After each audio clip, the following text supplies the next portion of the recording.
اللہم صلی علی صحیح بخاری حدیث نمبر 3۔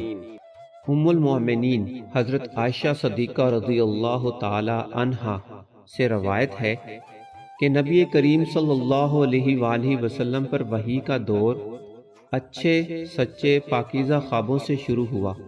آپ صلی اللہ علیہ وآلہ وسلم خواب میں جو کچھ دیکھتے وہ صبح کی روشنی کی طرح صحیح اور سچا ثابت ہوتا۔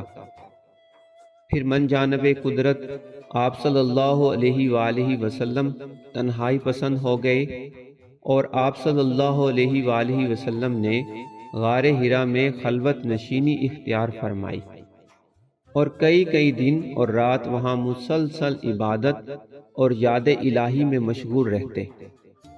جب تک گھر آنے کو دل نہ چاہتا توشہ ہمراہ لیے ہوئے وہاں رہتے۔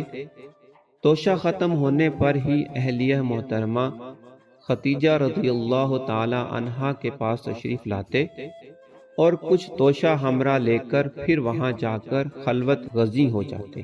یہی طریقہ جاری رہا یہاں تک کہ آپ صلی اللہ علیہ وآلہ وسلم پر حق منکشف ہو گیا اور آپ صلی اللہ علیہ وآلہ وسلم غار حرا ہی میں قیام پذیر تھے کہ اچانک جبرائیل علیہ السلام آپ صلی اللہ علیہ وآلہ وسلم کے پاس حاضر ہوئے اور کہنے لگے، اے محمد صلی اللہ علیہ وآلہ وسلم پڑھو۔ آپ صلی اللہ علیہ وآلہ وسلم فرماتے ہیں کہ میں نے کہا میں پڑھنا نہیں جانتا۔ آپ صلی اللہ علیہ وآلہ وسلم فرماتے ہیں کہ فرشتے نے مجھے پکڑ کر اتنے زور سے بھینچا کہ میری طاقت جواب دے گئی۔ پھر مجھے چھوڑ کر کہا کہ پڑھو، میں نے پھر وہی جواب دیا کہ میں پڑھا ہوا نہیں ہوں۔ اس فرشتے نے مجھ کو نہایت ہی زور سے بھینچا کہ مجھ کو سخت تکلیف محسوس ہوئی۔ پھر اس نے کہا کہ پڑھ، میں نے کہا میں پڑھا ہوا نہیں ہوں۔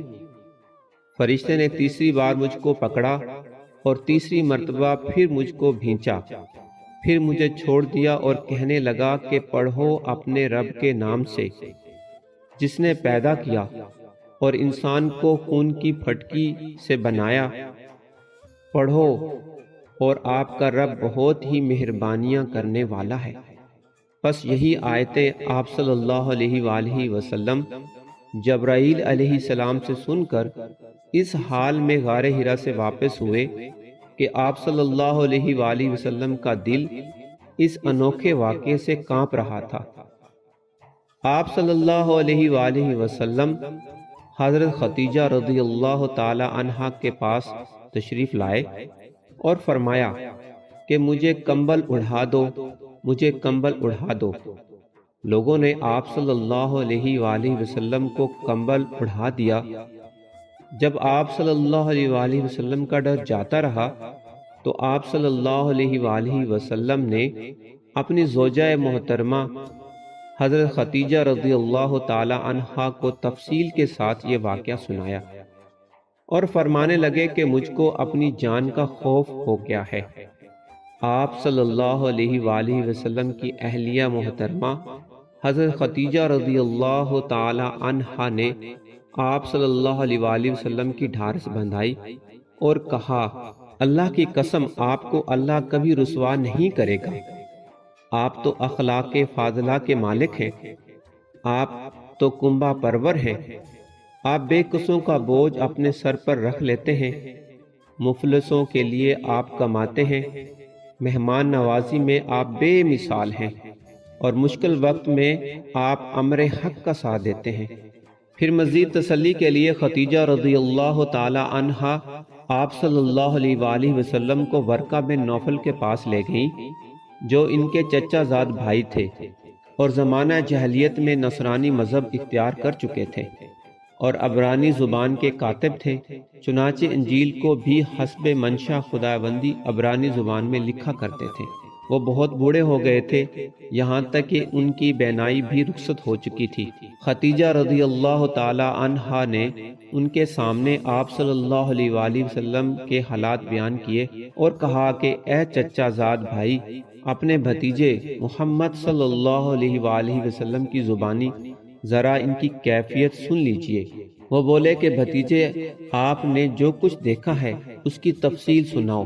چنانچہ آپ صلی اللہ علیہ وآلہ وسلم نے از اول تا آخر پورا واقعہ سنایا، جسے سن کر ورقہ بن نوفل بے اختیار ہو کر بول اٹھے کہ یہ تو وہی ناموس ہے جسے اللہ نے موسیٰ علیہ السلام پر وحی دے کر بھیجا تھا۔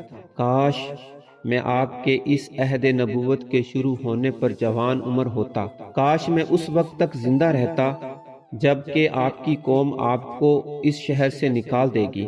رسول اللہ صلی اللہ علیہ وآلہ وسلم نے یہ سن کر تعجب سے پوچھا کہ کیا وہ لوگ مجھ کو نکال دیں گے، حالانکہ میں تو ان میں صادق و امین مقبول ہوں۔ ورقہ بن نوفل بولا، ہاں یہ سب کچھ سچ ہے، مگر جو شخص بھی آپ کی طرح امر حق لے کر آیا، لوگ اس کے دشمن ہی ہو گئے۔ اگر مجھے آپ کی نبوت کا وہ زمانہ مل جائے تو میں آپ کی پوری مدد کروں گا، مگر ورقہ بن نوفل کچھ دنوں کے بعد انتقال کر گئے، پھر کچھ عرصہ تک وحی کی آمد موقوف رہی۔ صحیح بخاری حدیث نمبر 3۔